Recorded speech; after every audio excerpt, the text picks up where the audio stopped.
തൻ്റെ കാമുകിയെ രക്ഷിക്കാൻ ആ ജീനി ശ്രമിക്കുന്നുണ്ട് എങ്കിലും പെട്ടെന്ന് അവൻ്റെ കാലിലേക്ക് ഒരു ചങ്ങല പ്രത്യക്ഷപ്പെടുന്നു.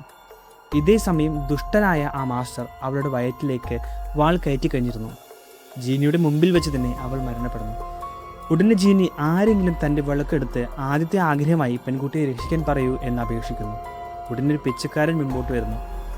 എന്നാൽ അവൻ തൻ്റെ ആദ്യത്തെ ആഗ്രഹമായി തനിക്ക് കണക്കില്ലാത്ത സ്വത്ത് കൈവരണം എന്നാവശ്യപ്പെടുന്നു. ജീനി അത് നൽകുന്നു. എന്നാൽ ദുഷ്ടനായ അയാൾ തൻ്റെ രണ്ടാമത്തെ ആവശ്യമായി വീണ്ടും സ്വർണ്ണത്തിന് ആവശ്യപ്പെടുന്നു. നിസ്സഹായനായ ജീനി അതും നൽകുന്നു. അവസാനത്തെ ആഗ്രഹമെങ്കിലും അയാൾ പെൺകുട്ടിക്കായി ഉപയോഗിക്കും എന്ന് ജീനി കരുതി. എന്നാൽ അയാളുടെ അവസാനത്തെ ആഗ്രഹം നഗരത്തിനു മീതെ ഒരു സ്വർണ്ണമഴ പെയ്യണം എന്നായിരുന്നു. വേറെ വഴിയില്ലാതെ അതും ജീനി നൽകുന്നു. ആ നഗരത്തിന് മുകളിൽ സ്വർണം മഴ പോലെ പെയ്യാനായിട്ട് ആരംഭിക്കുന്നു. ജനങ്ങളെല്ലാം ഇതുകൊണ്ട് വളരെയധികം സന്തോഷിക്കുന്നു. അപ്പോഴേക്കും ആ പെൺകുട്ടി മരണപ്പെട്ടിരുന്നു. അവസാന നിമിഷം അവൾ ജീനിയുടെ ആ കെട്ടുകൾ പൊട്ടിച്ച് അവനെ സ്വതന്ത്രനാക്കുന്നു. ഇതോടെ ദേഷ്യം സഹിക്കാനാവാതെ ജീനി തൻ്റെ മാന്ത്രിക വാളെടുത്ത് ആ ദുഷ്ടനെ കൊന്നുകളയുന്നു. ശേഷം തന്നെ ചതിച്ച ആ നഗരത്തെ മുഴുവനായി ഒരു വലിയ ചുഴലിക്കാറ്റിലൂടെ അവനില്ലാതാക്കുന്നു.